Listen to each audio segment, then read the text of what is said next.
பெற்றோர்களை பற்றி நான் சொன்னேன் உங்கள்கிட்ட. இங்கேயும் சில பெற்றோர்கள் அமர்ந்திருக்கிறார்கள். இந்த இடத்துல உங்களுக்கு ஒன்று சொல்கிறேன். தாயிலிருந்து தான் தலைமுறை தொடங்குகிறது. தலைமுறை மாற்றத்தை உருவாக்கக்கூடியவள் தாய் மட்டுமே. ஏன் அவ்வாறு கூறுகிறேன் தெரியுமா? உலகத்திலேயே உன்னதமான ஜீவன் ஒன்று உண்டென்றால் அது உன்னை பெற்றெடுத்த தாய் தான் என்பதை மனதிலே பதிய வைத்துக் கொள். மாதா வயிறறிய வாழா ஒரு நாளும் என்கிறார் வாரியார். மாதாவை ஒரு நாளும் மறக்க வேண்டாம் என்கிறது உலக நீதி. அன்னையும் பிதாவும் முன்னறி தெய்வம் என்கிறது கொன்றைவேந்தன். யார் இல்லை என்றால் இந்த உலகத்தில் நீ பிரவேசித்திருக்கவே முடியாதோ, யாரை இழந்து விட்டால் நீ திரும்ப பெற முடியாதோ அவளுடைய பெயர் தானடா தாய் என்கிறார் ராமலிங்க சுவாமிகள். உலகத்திலே கெட்ட பிள்ளை உண்டு, கெட்ட தாய் உண்டா?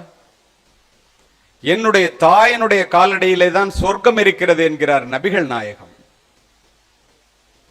என்னை பெற்றெடுத்த தாயே என்னுடைய நல்ல குணங்கள் எல்லாவற்றுக்கும் காரணம் என்று சொல்லுபவன் அமெரிக்காவினுடைய முன்னாள் ஜனாதிபதி ஆப்ரஹாம் லிங்கன். உன்னுடைய தாயையும் தந்தையும் கனம் பண்ணுவாயாக என்கிறது பைபிள். இதெல்லாம் ஏன் சொல்றேன் தெரியுமா?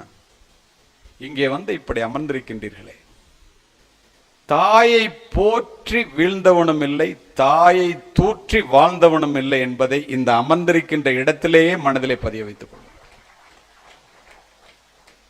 அவர்கள் சேற்றிலே கால் வைத்ததனால்தான் நாம் சோற்றிலே கை வைக்கின்றோம். மறுக்க முடியுமா? நீங்கள் சூடிடும் மணிகள் அவர்கள் வியர்வையின் துளிகள். தாயினுடைய வியர்வையிலே உயர்கிறோம், தந்தையினுடைய உழைப்பினிலே வளர்கிறோம். வளர்ந்த பிறகு நான் நான் என்று சொல்லுகின்றோமே. அட்வொகேட்டை முடிச்சுட்டு போன உடனே நான் யார் தெரியுமா? யார்கிட்ட? அம்மா அப்பாட்ட. நீ யாரு? உன்னுடைய உடலிலே ஓடுகின்ற ரத்தம், எலும்பு, சதை, உயிர், உடல் அத்துணையும் அந்த பெற்றோர்கள் போட்ட பிச்சை என்பதை இறக்கும் வரை மறந்து விடாதீர்கள்.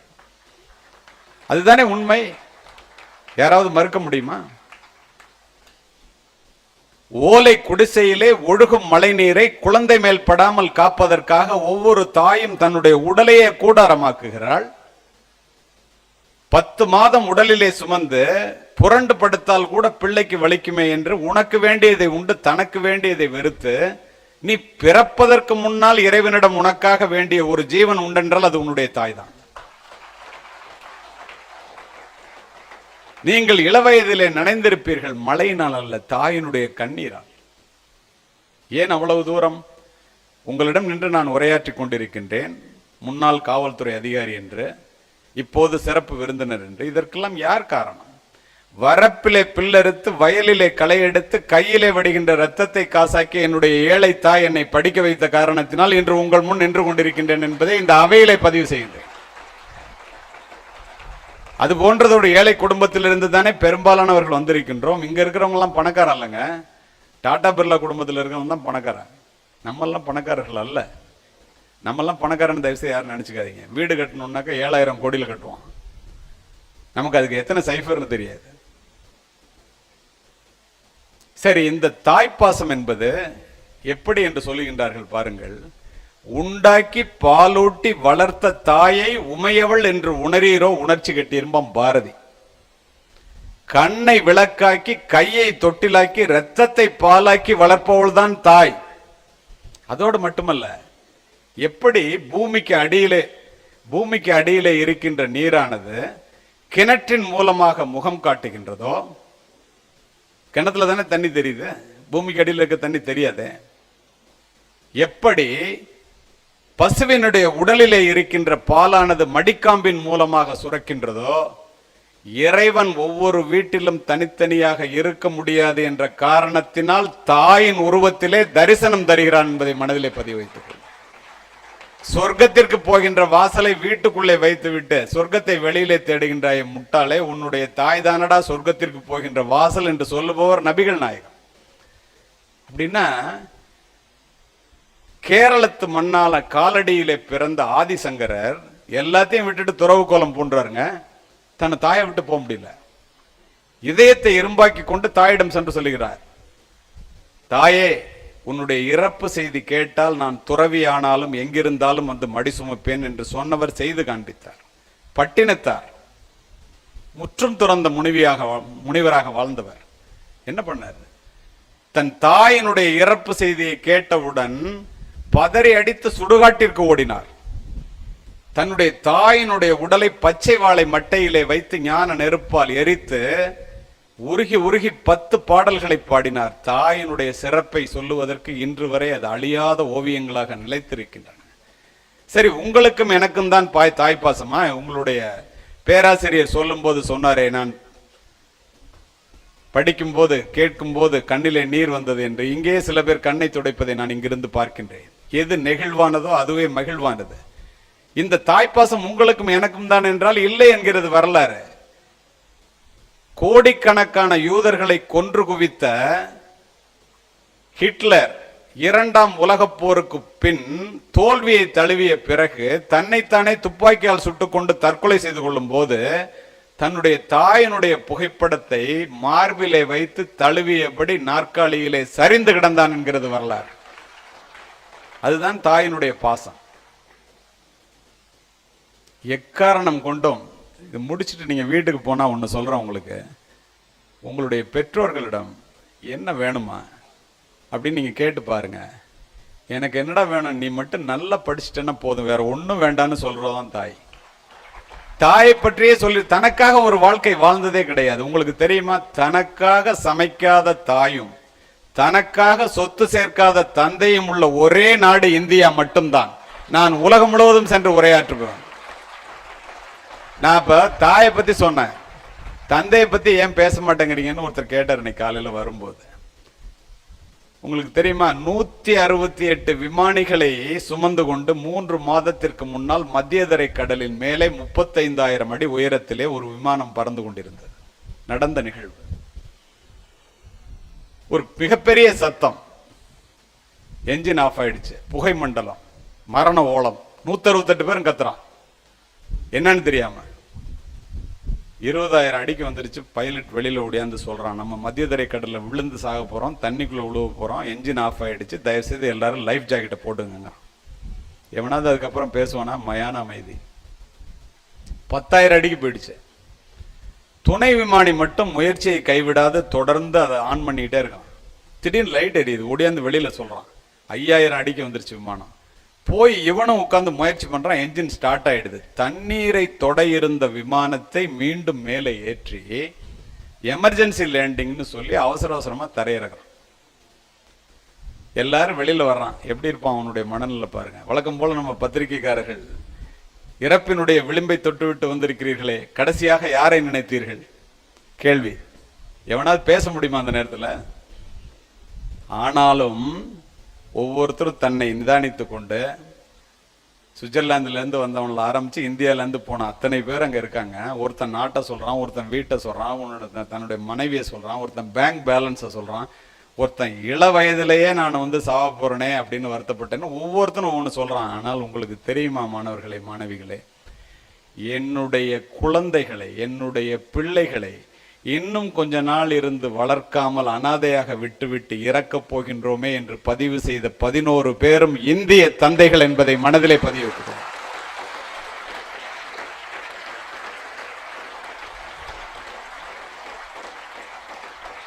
அதுதாங்க இந்தியாவுடைய அப்பாவுடைய பெருமையை. நீ எல்லாம் எங்கடா உருப்பிட போற அப்படின்னு சொல்லிட்டு இந்த புள்ள எப்படியாவது உருப்பிடணுமே நினைக்கிற ஒரே ஜீவன் உலகத்துல அப்பா மட்டும்தான். அம்மாவினுடைய அன்பு வெளியே தெரியும், அப்பாவினுடைய அன்பு வெளியில் தெரியாது. அம்மாவுடைய உழைப்பு யாராவது சொல்லாமலே தெரியும், அப்பாவினுடைய உழைப்பு யாராவது சொன்னாதான் தெரியும். அம்மாவிடம் ஒட்டிக்கொள்வோம், அப்பாவிடம் எட்டி நிற்போம். சாப்பிடவா அப்படின்னு கூப்பிட்டாங்கன்னா அது அம்மா, அது அம்மாவுடைய அன்பு. சாப்பிட உட்காரும் போதே அவன் சாப்பிட்டானான்னு கேட்டுட்டு உட்கார்றது அப்பாவோட அன்பு. புரியுற மாதிரி சொல்லணும்னா, அம்மாவுடைய அன்பு தோசை மாதிரி சாப்பிட்டோன்னா ருசி தெரியும். அப்பாவோட அன்பு தோசைக்கல் மாதிரி, எவ்வளவு வேகுது எவ்வளவு சுடுதுன்னு சொன்னாதான் தெரியும், இல்லைன்னா நமக்கு தெரியவே தெரியாது. உங்களை படிக்க வைப்பதற்காக எத்துணை பெற்றோர்கள் எத்துணை பேரிடம் கடன்பட்டு இருப்பார்கள். அந்த கடனை அடைக்க முடியாமல் எத்துணை இரவுகள் கண்ணீர் சிந்தி இருப்பார்கள், எத்துணை இரவுகள் தன்னுடைய தூக்கத்தை தொலைத்திருப்பார்கள். அத்துணை சிரமத்திலும் எத்துணை பேரிடம் அவமானப்பட்டிருந்தாலும் கூட உன்னை வாடா என்னோட வேலைக்குன்னு கூப்பாம நீ போடா படிக்கிறதுக்குன்னு சொல்ற ஒருத்தன் தாங்க இந்திய தந்தை. நீ உண்ணுகின்ற உணவு, உடுக்கின்ற உடை, இருக்கின்ற இடம் அத்துணையும் அந்த பெற்றோர்களுடைய வியர்வையில் விளைந்தது தானே. கிராமப்புறத்துலேருந்து வருவீங்க நிறைய பேர், நினைச்சு பாருங்க எப்படி நம்மளை வளர்த்துருக்காங்கன்னு. சட்டக்கல்லூரிக்கு அனுப்புறாங்களே, நீதி நியாயத்தை நிலைநாட்டுவதற்கு அனுப்புகிறார்களே, எப்படி, என்ன சிந்தனை அவர்களுக்கு? பால் இன்றி பிள்ளை அழும், பசி அறிந்து தாய் அழுவாள், கையிலே காசும் இல்லை, கடன் கொடுப்பார் யாரும் இல்லை என்ற சூழ்நிலையில் கூட கொச்சை பிழைப்பறியோம், கொலை திருட்டு நாம் அறியோம், நம் பிள்ளைகள் கெட்டு போக கூடாது என்பதற்காக முதுகெலும்பொடிய பாடுபட்டு முழு வயிறு காணாமல் உங்களை வளர்த்து விழுந்து புரண்டு, வரப்பிலும் வயலிலும் விழுந்து புரண்டு, பட்ட காயங்களையும் தழும்புகளையும் சுமந்து கொண்டு பூவரச மரத்தடியிலும் வேப்ப மரத்தடியிலும் கயிற்று கட்டிலே கண்ணயரும் போது கூட இந்த பையன் படிச்சுட்டு எப்படியாவது உருட்டணுமே நம்ம பிள்ளை, இந்த பொண்ணை எப்படியாவது ஒரு நல்ல பையன் கையில பிடிச்சு கொடுக்கணுமே என்று தூக்கத்தை தொலைத்தவர்கள் தான் நம்முடைய தந்தை. நம்ம எத்தனை பேர் இதை நினைச்சு பார்க்கணும், எண்ணி பாருங்க. அதை நினைச்சாலே நீங்க படிச்சிருவீங்க.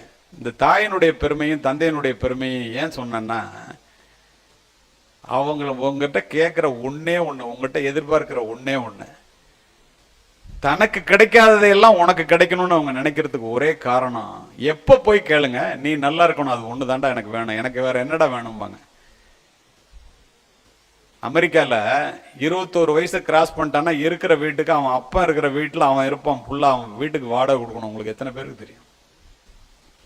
இந்தியால தான் சம்பாதித்ததை மட்டுமல்ல, தன் தந்தை தனக்காக கொடுத்ததையும் சிந்தாமல் சிதறாமல் பிள்ளைகளுக்கு கொடுத்து விட்டு சாக வேண்டும் என்று நினைப்பவன் இந்திய தந்தை மட்டுமே.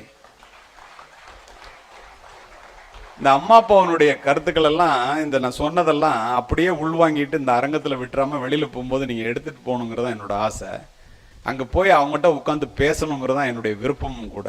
சரி, கல்வி, படிப்பு, ஒழுக்கம், செல்போன்ல உள்ள பிரச்சனை, இப்ப அம்மா அப்பாவனுடைய அருமை, இதெல்லாம் சொல்லியாச்சு. வாழ்க்கையில நீ முன்னுக்கு வரணும், மிகப்பெரிய அட்வொகேட்டாவோ மிகப்பெரிய ஜட்ஜாவோ ஆகணும்னா என்ன செய்யணுங்கிறத சொல்லி முடிக்கிறேன்.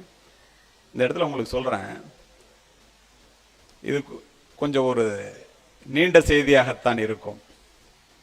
நீ என்னவாக வேண்டும் என்று நினைக்கிறாயோ அதுவாகவே ஆகிவிடுவாய். உயிர் எப்படி எண்ணின அவ்வுயிர்க்கு அப்படி அளித்தருள் அருட்பெருஞ்சோதி. நீ என்னவாகணும்னு நினைக்கிறியோ அதுவாகவே ஆயிடுவ. சொன்னவர் விவேகானந்தர், நான் சொல்ல. எந்த உயிர் எப்படி நினைக்குதோ அந்த உயிருக்கு கடவுள் அப்படிதான் கொடுக்குறாரு, சொன்னவர் ராமலிங்க சுவாமிகள். புரியுற மாதிரி சொல்லணும்னா, பூமியில் இருப்பதும் வானத்தில் பறப்பதும் அவரவர் எண்ணங்களே. நீ மிகப்பெரிய அட்வொகேட்டா சுப்ரீம் கோர்ட்ல போய் பிராக்டிஸ் பண்ணணும், அல்லது இங்கேயே பிராக்டிஸ் பண்ணணும். ஊர்ல ஓட்டப்பந்தயத்தில் ஜெயிக்கணுமா, உலக ஓட்டப்பந்தயத்தில் ஜெயிக்கணுமா? முதலாமவன் சரித்திரத்தை படிப்பவன், இரண்டாமவன் சரித்திரத்தை படைப்பவன். முதலாவதற்கு உழைப்பு குறைவு, இரண்டாவதுக்கு உழைப்பு அதிகம். நீ எப்படி இருக்க வேண்டும்? தடம் பார்த்து நடக்க வேண்டுமா, தடம் பதித்து நடக்க வேண்டுமா? உன்னுடைய வேலை. அப்போ நீ என்ன பண்ணணும்னு சொல்றான், ஒரு மனிதன் வித்தியாசமாக சிந்திப்பதன் மூலமாக தன்னுடைய வாழ்க்கை பாதையை மட்டுமின்றி பல ஆயிரம் பேருடைய வாழ்க்கை பாதையை மாற்றி காட்ட முடியும் என்பதுதான் எனக்கு முன்னால் அமர்ந்திருக்கின்ற இந்த இந்திய இளைஞர்களினுடைய மிகப்பெரிய கண்டுபிடிப்பு. அதனாலதான் ஒரு சுந்தர் பிச்சை ஒரு மாசத்துக்கு 13 கோடி, ஒரு வருஷத்துக்கு 140 கோடி சம்பளம் வாங்குறான். ஒரு சத்யாநாதெல்லாம் மைக்ரோசாப்ட் நிறுவனத்தினுடைய சிஓவா இருக்கான். இங்கிருந்து போயிங்க, நான் உங்களிடம் ஒழுக்கத்தை பற்றி கூறினேனே, உங்களுக்கு தெரியுமா? அமெரிக்கால ஒபாமா விடைபெறுவதற்கு முன், ட்ரம்ப் போய் பதவியேற்பதற்கு முன்னால் 6 மாதத்திற்கு முன்னால் இண்டஸ்ட்ரியலிஸ்ட் எல்லாரும் போய் ஒபாமாவை பார்த்தாங்க. என்ன விஷயம்னு கேட்டார் ஒபாமா. பில் கேட்ஸ நீங்க நாடு கடத்திடணும், அவன் அமெரிக்காலே இருக்கக்கூடாது, உலக பணக்காரர்கள் ஒருவனாக அமெரிக்காவுக்கே வந்து ஒரு மிகப்பெரிய பெருமையை உண்டாக்கி கொடுத்த பில் கேட்ஸை நாடு கடத்தணுங்கிறான். ஏன்னு கேட்டாரு. 100 பேர் வேலைக்கு எடுத்தா, அது அக்கௌண்டன்ட் வேலையா இருந்தாலும், அட்வொகேட் வேலையா இருந்தாலும், ஆடிட்டர் வேலையா இருந்தாலும், அல்லது ஐடி நிறுவனத்து வேலையா இருந்தாலும் 60 பேர் இந்தியாக்காரனா எடுக்கிறான். அதுல 40 பேர் பெண்களா இருக்கிறாங்க. பெரும்பாலானவர்கள் தமிழகத்தை சேர்ந்தவர்கள். அமெரிக்கால வந்து ஆளே இல்லையா, இப்படியே போனா நம்ம எங்க போறதுன்னு கேட்கறான். வியந்து போனோம். அப்படியே செய்யறாரு அப்படின்னு ஒபாமா கேட்டு, நான் பில்கேட்ஸை கூப்பிட்டு கேட்கறேன், நீங்க போங்கன்றான். பில்கேட்ஸை கூப்பிட்டாரு. பில்கேட்ஸ் வந்தோடனே அவர் பயந்துருவாருன்னு நினைச்சிட்டு கடுமையா சொல்றாரு. அவரு இங்க உள்ள இண்டஸ்ட்ரியலிஸ்ட் எல்லாரும் என்ன வந்து நேற்று பார்த்தாங்க, அத்தனை பேரும் வந்து உன்னை நாடு கடத்தணும்னு சொல்றாங்கய்யா. கொஞ்ச நேரம் யோசிச்சுட்டு பில்கேட்ஸ் சொன்னாரு, ஏன்னு கேட்டாரு. நீ இந்தியாக்காரனுக்கா வேலை கொடுக்குறியா அதனால அப்படின்னு. உடனே சொன்னாரு, நீங்க என்ன நாடு கடத்துறதை பத்தி எனக்கு கவலை இல்லை, ஒரே ஒரு ரிக்வஸ்ட், என்ன கடத்துறதா இருந்தா இந்தியாவை கடத்துறியானா. வியந்து போன ஒபாமா, ஐயோ ஏன் அப்படி சொல்ற அப்படின்னு. அவன் தான் சொன்னானா, நீங்க யோசிக்க வேண்டாமா, 160 பேர் மூளை உள்ள இந்தியர்களை நான் எடுக்கலன்னா இந்த மைக்ரோசாப்ட் நிறுவனம் அமெரிக்கால இருக்காதியா, இந்தியால இருக்கும், அதை புரிஞ்சுக்க முட்டாள் அப்படின்னாரு.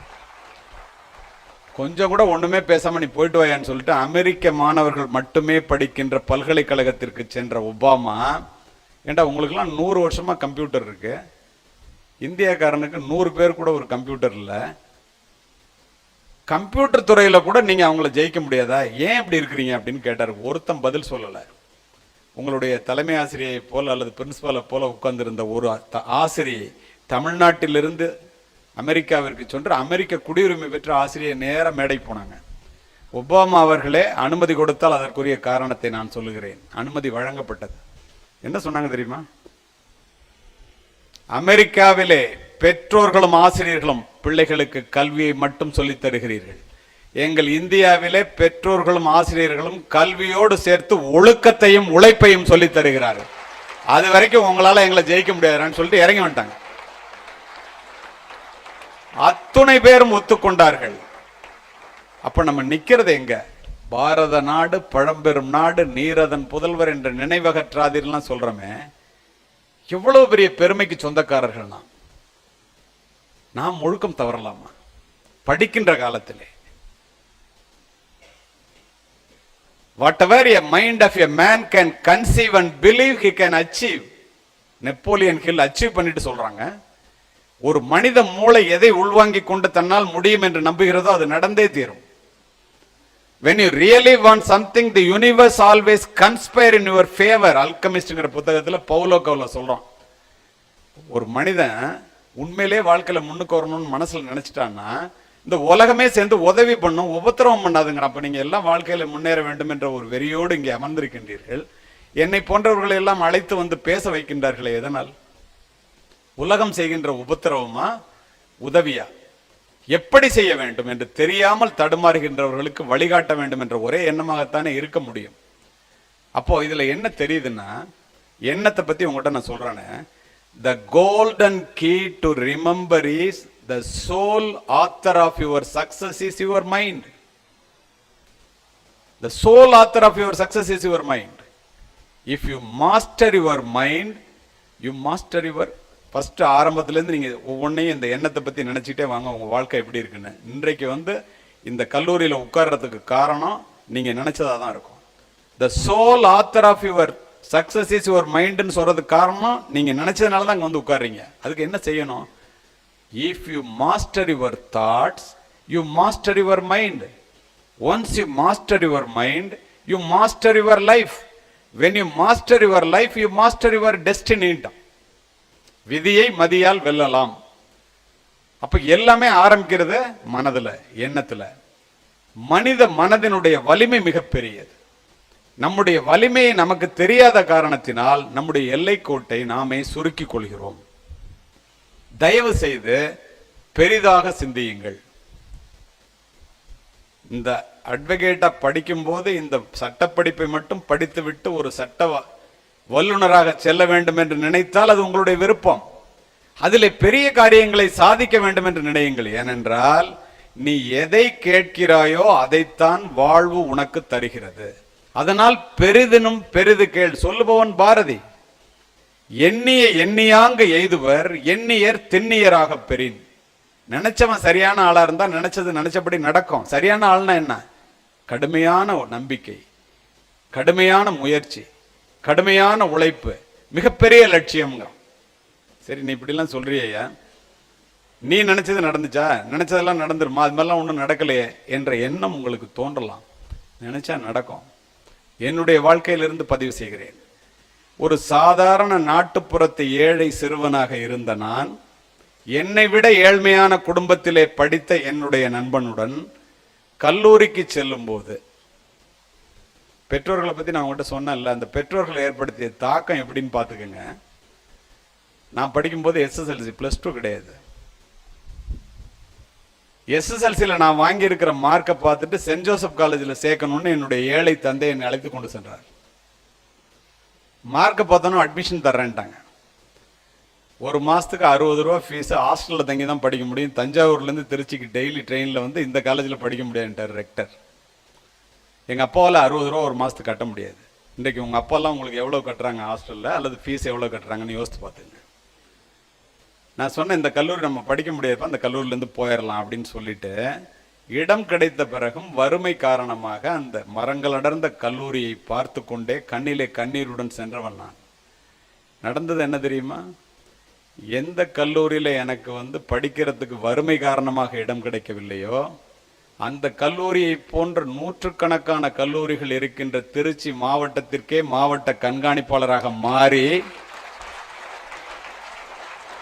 அந்த மாவட்டத்திலேயே அந்த கல்லூரியிலேயே சென்று 3 முறை ஆசிரியர்களுக்கும் மாணவர்களுக்கும் சென்ட் ஜோசப் கல்லூரியிலே முக்கிய விருந்தினராக உரையாற்றி இருக்கின்றேன். எங்க அப்பா இங்க இருந்து என்னை அழைச்சிட்டு இங்க படிக்கும்போது சொன்னாங்க, என் வீட்டில் 4 மருத்துவர்கள், நான் ஒரு பெரிய மருத்துவமனைக்கு சொந்தக்காரன். நல்ல அது காரணம்.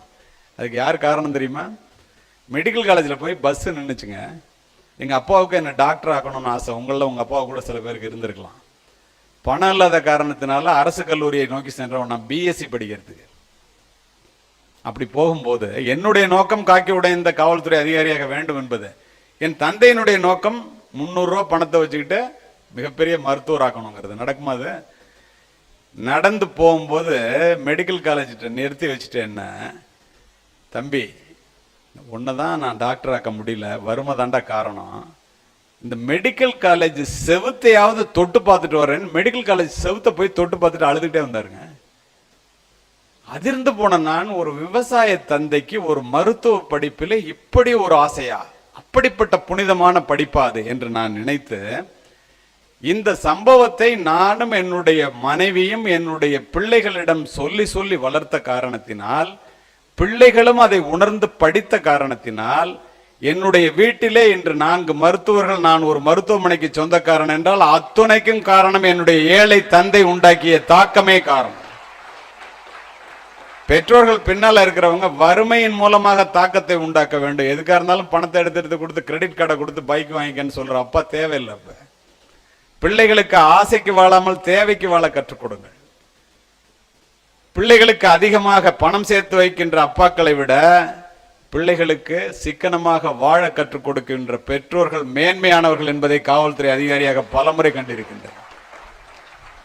அது இருக்கட்டும். இப்போ நான் நினைச்சது நடந்துச்சா? என்னப்படி நடப்போம் அப்படின்னு சொல்லிட்டு நான் வேற சொல்றேன். 2 பேரும் கல்லூரிக்கு போகும்போது SP பங்களாவும் கலெக்டர் பங்களாவும் பக்கத்துல பக்கத்துல இருக்கும். என்னுடைய நண்பனுக்கு சட்டம் பயில வேண்டும் என்ற ஆசை. அவனுக்கு இதே மாதிரி வாய்ப்பு இல்லாமல் அவன் வந்து கல்லூரியில், அரசு கல்லூரியில் சேர்ந்தவன். என்னை விட ஏழ்மையான குடும்பத்தில் இருந்து வந்தவன். 2 பேரும் பார்க்கும்போது நான் SP பங்களாவே பார்த்துட்டு இருப்பேன். என்ன காரணம்? நான் காக்கி உடை அணிந்த காவல்துறை அதிகாரியாக வேண்டும். அவனுக்கு என்ன நோக்கம், என்ன பார்த்தா எனக்கு தெரியாது. ஒரு பெரிய மீசை வச்சுட்டு காக்கி உடை அணிந்து ஆஜானுபாகுவான ஒரு உடலிலே தினம் சிவப்பு விளக்கு சொல்ல 11 ஒரு அம்பாசிடர் கார்ல டெய்லி ஒரு ஆபீசர் வருவார் வெளியில. நான் டெய்லி அவரை பார்த்துட்டு தான் காலேஜ் போவேன். ஒரு நாள் காரை நிறுத்தினார். ஏன்டா 2 பேரும் காலேஜுக்கே போறதில்ல, இங்கே நிக்கிற அப்படின்னு கேட்டாரு. உங்களை மாதிரி ஆகணும்னா என்ன பண்ணணும்னு கேட்டேன். நீ முதல்ல போய் NCCல சேரு, ரைஃபிள் கிளப்ல சேருன்னு வரிசையா சொன்னார். மைதானத்திலே நேரத்தை செலவு பண்ண அவர் சொன்னதெல்லாம் செஞ்சேன். என்னுடைய நண்பன் எப்ப பார்த்தாலும் அவனுடைய நோக்கம் என்ன என்று எனக்கு தெரியாது. அவன் எதை பார்த்தான்னு எனக்கு தெரியாது. எப்ப பார்த்தாலும் ஒரு ஹிண்டு பேப்பரை வச்சுக்கிட்டு ஒரு லைன் விடாம படிப்பான். கல்லூரி நேரம் போக மீதி நேரம் அத்துணையும் நூலகத்திலேயே அமர்ந்திருப்பான். சர்வீஸ் கமிஷன் எக்ஸாம் வந்துச்சு, நான் போனேன், செலெக்ஷன் ஆகிட்டேன், காவல்துறை அதிகாரி எனக்கு கிடைச்சிருச்சு. கிரவுண்டில் டச் இல்லாதனால அவனுக்கு கிடைக்கல. ரிட்டனில் என்னை விட மார்க் அதிகமாக எடுத்துருந்தான், கிடைக்கல. நான் போய் வருத்தமாக சொன்னேன். அவன் கொஞ்சம் கூட கவலையப்படல, நீ போடா அப்படின்ட்டான். நான் போய் ட்ரைனிங்லாம் முடிச்சுட்டுங்க சொன்னாங்களே, சிறப்பு பதவி உயர்வெல்லாம் பெற்று. நல்ல கேட்குறீங்க. எந்த எஸ்பி பங்களாவை பார்த்து கொண்டு ஒரு நாட்டுப்புறத்து சிறுவனாக சென்றேனோ அதே எஸ்பி பங்களாவிலே மாவட்ட கண்காணிப்பாளராக சிவப்பு விளக்கு சூழல காவல்துறை அணிவகுப்பு மரியாதை ஏற்று குடிபுகுந்தேன். இனிமேதான் கிளைமேக்ஸ். பதவியேற்று முடித்துவிட்டு மரியாதை நிமித்தமாக மாவட்ட கலெக்டரை பார்ப்பதற்காக கலெக்டர் அலுவலகத்திற்கு சென்றேன். நூலகத்திலே அதிக நேரம் படித்த என்னுடைய நண்பன் மாவட்ட கலெக்டராக வந்திருந்தான்.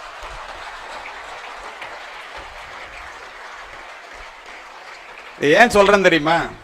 எனக்காக இல்ல, நண்பனுக்காக கூட இல்ல, உங்களுக்காக. வாழ்க்கையில சாதிக்கணும்னா நூலகத்தில் இருங்க, இல்லைன்னா மைதானத்தில் இருங்க. தயவு செய்து ரோட்ல நிக்காதீங்க. கடைசி வரைக்கும் ரோட்ல நிக்கிற மாதிரியே வந்துடும். இருவேறு கருத்துக்கு இடமே இல்லைன்னு உங்கள் பெற்றோர்களினுடைய உழைப்பையும் தியாகத்தையும் நான் முழுமையாக அறிந்தவன், ஒரு மாணவனாக ஒரு பெற்றோனாக. ஒண்ணு, இதுக்கு என்ன வேணும்? நல்ல எண்ணம் இருந்தா மட்டும் போதுமா? மனித மனதினுடைய வலிமை மிகப்பெரியதுன்னு. உன்னுடைய மனதை நீ கட்டுப்படுத்து, இள வயதிலே கட்டுப்படுத்து. இல்லாவிட்டால் உன்னுடைய மனது உன்னை கட்டுப்படுத்தி விடும். நீ என்னவாக ஒரு நாளைக்கு ஒரு மூளையிலங்க 60,000 எண்ணங்கள் வருகிறது என்கிறது உளவியல். இந்த 60,000 எண்ணத்துல நீ ஒரு பெரிய ஜட்ஜ் ஆகணும், மிகப்பெரிய வழக்குரைஞராக உச்ச நீதிமன்றத்திலே பணிபுரிய வேண்டும். எழுதி வச்சுக்க.